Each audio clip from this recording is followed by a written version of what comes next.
Aproveitando que a gente está trazendo mais uma notícia maravilhosa aqui, porque na Câmara, a Marina Silva, a nossa amiga da Floresta Mágica, que ela aparece, ela surge assim na superfície de vez em quando, ela criticou o que ela chama de ogronegócio, meus amores. E deputado reclama de desrespeito aos produtores, o Evair Vieira. O vídeo dela é maravilhoso. O vídeo é maravilhoso, eu queria colocar para vocês, e para você, Consta, para a gente comentar a escalada do vitimismo estrutural nesse vídeo, que é incrível. Brasil passa a ser o país da agricultura de baixo carbono.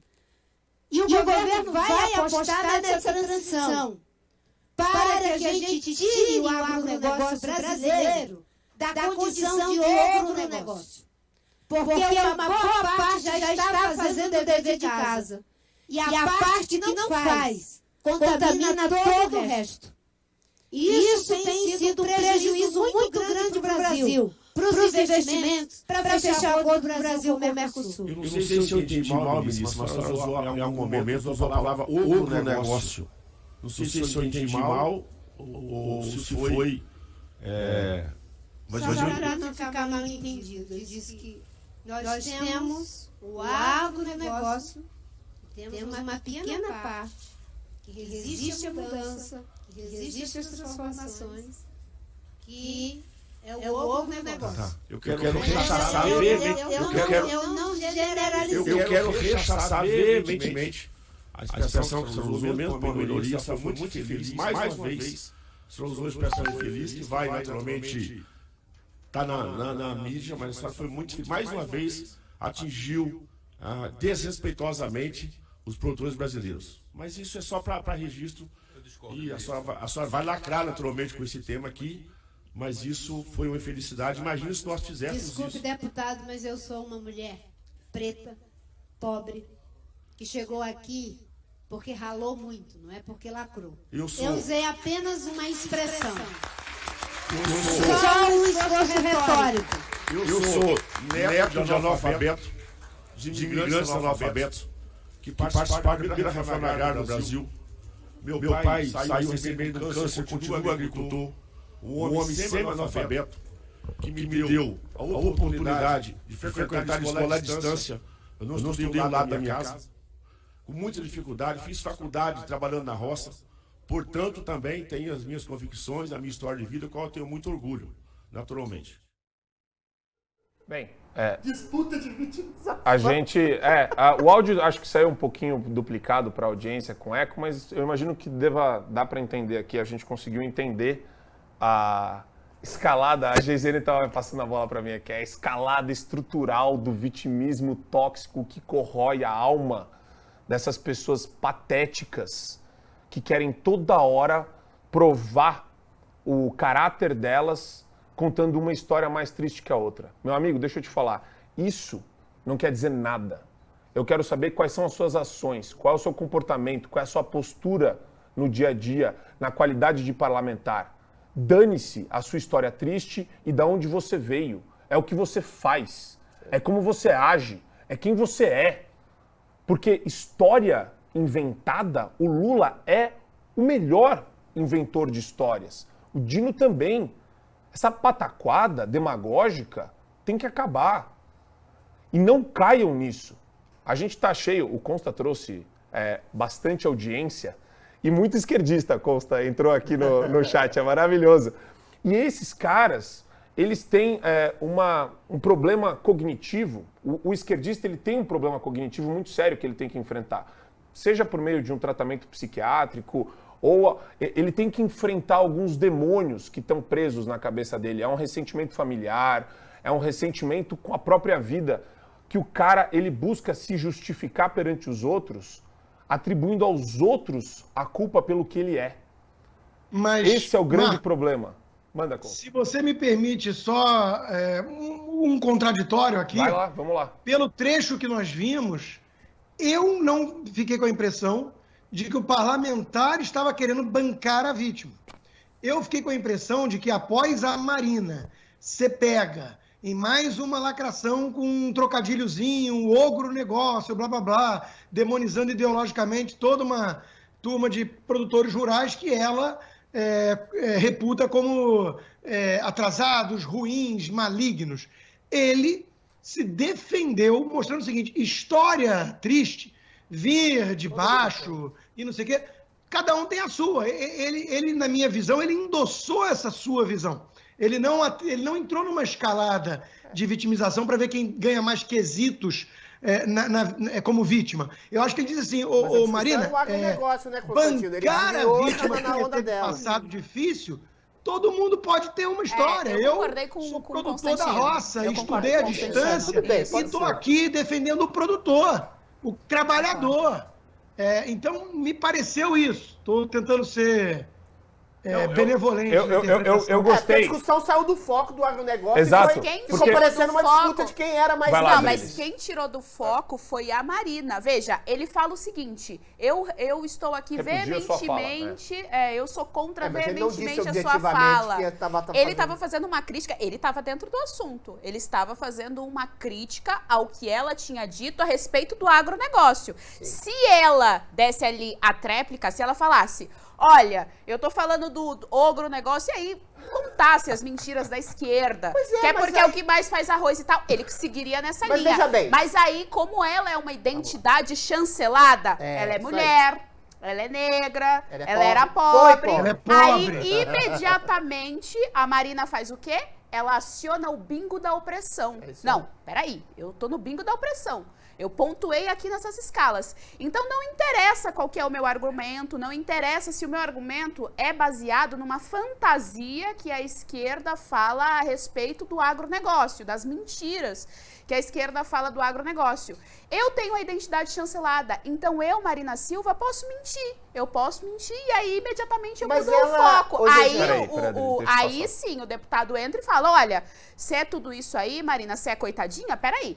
A minha base aqui também não é essa. Sabe por que ele fez isso? Porque a identidade dele não era chancelada. Ele era um homem branco e tal, não sei o quê. Então, naquele contexto, é como se ele fosse o vilão. Porque os movimentos identitários pintam um homem como se fosse o vilão do Ocidente. Sim. Então, ele precisava falar, opa, peraí. Eu também vim de uma família pobre, eu também vim de uma família de semi-analfabetos e, no entanto, eu não sou esquerdista e não conto mentiras como você, Marina Silva. Mas nessa disputa identitária, quem vence é a Marina. Por quê? Porque o foco do assunto, o foco do questionamento da questão, que quer seja a Marina Silva, mais uma vez, demonizando o agronegócio, que alimenta quase 2 bilhões de pessoas, o agronegócio que está sendo constantemente massacrado e vitimizado e rechaçado por o MST, que é um movimento terrorista de invadir terra, de depredar propriedade privada, de matar gado. Aí você cria a discussão sobre a identidade de quem é mais vítima ou não. Tudo bem, eu até admito a boa intenção do deputado dizer, eu também sou pobre, eu também... E se ele não fosse, a questão é essa. Se ele tivesse sido um cara rico, Adriles. a questão que se coloca é bastante simples. Se ele não fosse um cara que tivesse pais analfabetos, não vindo da pobreza, não passado fome, se ele fosse um bom deputado que estivesse colocando um assunto na mesa, ou seja, você, Marina, está demonizando algo que alimenta os mais pobres, que melhora a vida social das pessoas. Você está defendendo você não explorar petróleo na Amazônia e uma coisa que pode melhorar a situação dos amazônidas, daquelas pessoas pobres que vivem na região mais rica do Brasil e que tem a população mais pobre. É esse o mérito, é esse o ponto. Não é a questão do deputado ser tão pobre e ser tão vítima e ser socialmente tão, enfim, reconstruído como a Marina. Ou seja, o foco da discussão... Ele podia ter começado neutralizando o vitimismo e depois da discussão saiu do ponto principal, que é o agronegócio sendo vitimizado e a Marina se colocando no lugar de vítima para fugir da discussão e eventualmente demonizar o agronegócio e fazer a apologia daquele pseudo-ambientalismo que ela faz, que piora a vida das pessoas. Mas tá rachando a esquerda petista, né? Isso. O senador saltitante saltou fora do partido dela, o Lula vai ter reunião porque quer investir, o pragmatismo se impõe, né? Eles querem grana, eles precisam de grana. Dane-se as minorias na hora que tem que explorar recursos para ter mais dinheiro no caixa da Petrobras. Exato, e consta, mas esse debate eu acho muito divertido porque eu lembro até hoje cenas dantescas de debates presidenciáveis lá dos presidentes. Na época era o candidato José Serra. E tinha Dilma. E daí o Serra vai fazer, acho que debate da Band, ele vai fazer as considerações finais, aí ele começa exatamente com essa ladainha. Não, porque a minha infância pobre. E daí ele fica forçando o choro. E a Dilma, como não consegue forçar choro, ela tenta também forçar o choro nas considerações finais e não consegue. Cara, é maravilhoso isso. Como que tem gente que cai nessa ladainha? Não dá mais. Que nem você falar que... Marco, as pessoas são seduzidas por narrativas. A gente vê filme e fica comovido porque tem a narrativa. Eu dou um exemplo. Eu tenho uma parente que é uma pessoa esclarecida, não é politizada a ponto de acompanhar esses programas e nem a minha live, mas é uma pessoa esclarecida e antipetista. Mas ela sempre nutriu simpatia, por exemplo, pela Tabata Amaral, que é uma Manuela Dávila com uma carranca mais apresentável, ou seja, é mais perigosa ainda, porque faz o L, é petista boazinha. Na essência, na alma, mas tem a fala típica de tucano. Por quê? Porque ela tinha uma história que ela veio de baixo, conseguiu estudar em Harvard, era preocupada com a educação, porque era a bandeira dela, né? É sinalização de virtude, é monopólio das virtudes, é jogar para a plateia, é discurso, mas seduz. A narrativa seduz muita gente. Seduz. Eu acho que falar sobre essas coisas, sobre não a identidade racial, a depender do país, não faz muito sentido. Eu acho interessante quando esses fatores são colocados dentro da conta, mas para mostrar que você é um bom exemplo. Isso se motiva, isso arrasta, o exemplo arrasta. Então você pegar um cara que teve uma base muito ruim, o Olavo, por exemplo. O Olavo, ele falava que ele teve, de fato, uma base muito ruim. Ele teve uma vida pobre, mas que ele nem queria mais tocar nesse assunto. Assim, eu fui pobre e agora eu tô muito grato, porque eu tenho muito mais, porque eu consegui, porque eu cheguei, porque eu construí um intelecto e tal, eu construí uma história. É que a pessoa é. E ainda tem o fator de que as dificuldades forjam caráter. Claro, né? Se você pelo menos é candidata a ter um bom caráter. Isso forja um espírito aguerrido. Sim. Isso forja um São caráter. histórias de superação, Então, se esses exemplos fossem colocados para construir pessoas fortes, indivíduos fortes, que olha, você tá ruim agora, mas seja forte, persista, vá pra cima, faça. Exato. Mas a questão Aí é muito válido. simples, Isso não é Regiane. colocado. Mas a resposta para isso é muito simples. Uma pessoa pode ter passado por dificuldades, pode ter passado por vicissitudes, contestações do destino, e pode ser uma pessoa mau caráter, como é o caso do Lula. Exato. O Lula tem uma história Também isso. belíssima de superação e se transformou no homem que fez o maior esquema de corrupção da história da humanidade. Ele fala da mãe pobre dele, que o criou. A mãe do Lula, Dona Lindu, teria vergonha do que Lula se tornou hoje. Um homem corrupto, um homem candidato a ditador, um homem que persegue adversários, um homem que fez os dois esquemas de corrupção maiores da história da humanidade. Mitômano que é o declarado. Petrolão Eles- e que é o Mensalão. E exato. por causa da história dele, é um mito, é um retirante que saiu do Nordeste. Tudo bem, história belíssima. Uma história belíssima, mas que infelizmente não construiu o caráter de um homem que é um corrupto condenado. eu vou Não te falar, roubou viu? a maçã, mas roubou o A questão país. é essa. Para amarrar isso aí, eu acho o seguinte: as dificuldades na vida e as histórias de superação são incentivam, são inspiradoras. Mas faz toda a diferença do mundo como você superou.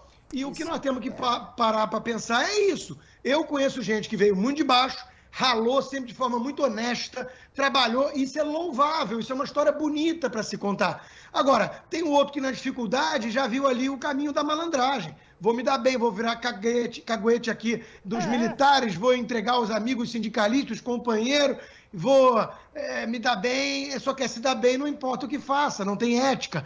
Esse é o Lula, então não há nada de louvável nisso, mesmo que ele tenha saído da miséria e chegado à presidência, não tem nada de louvável nessa trajetória. E eu acho essa discussão muito rica, porque é importante a gente trabalhar esses temas que acabam passando pelo radar da grande mídia, né, da imprensa. A imprensa não sabe encapsular essas situações do cotidiano que são muito ricas, porque no fundo a gente está falando exatamente de algo que é inerente a todo ser humano, a dificuldade, a dor, a luta, a superação, e como a esquerda instrumentaliza isso para tornar você num estúpido. Exatamente. Você num Você cara é o que... mal. E o que eu acho legal, assim, a minha temperatura disso são as novelas da Globo. Eu acho que são horríveis as novelas da Globo. Identitárias. Os atores são péssimos. Você é gay, você é negro, você é gordo, A maior você é parte bom. dos atores lá são péssimos. Uma interpretação horrível, o enredo tosco, e as pessoas se comovem com as novelas. E não era assim. Importante Então, dizer. não era. Assim. Ficou. Ficou um negócio tosco. Por causa do identitarismo E as pessoas ideológico, se exatamente. comovem com a tosquice. Então, vamos tentar elevar o padrão, vamos pedir conteúdo melhor. Isso serve para tudo, né? Agora, Adriles, posso Não, quando posso você rodar? aplica isso à arte, a questão é muito simples, é um tweet. O identitarismo, ele mata qualquer tipo de arte, ele mata qualquer tipo de discurso. Quando você elege grupos étnicos ou sexuais preferenciais como vítimas, negros, mulheres, gays, deficientes, e você não percebe que essas pessoas podem ter bom ou mau caráter, você elimina a análise complexa da natureza humana. Aí você destrói a arte, o humor. Não é à toa, por exemplo, que a Globo não tem nem departamento de humor dentro da sua sede hoje. Ou seja, acabou com a arte, acabou com o entretenimento. Virou tudo ideologia e propaganda progressista.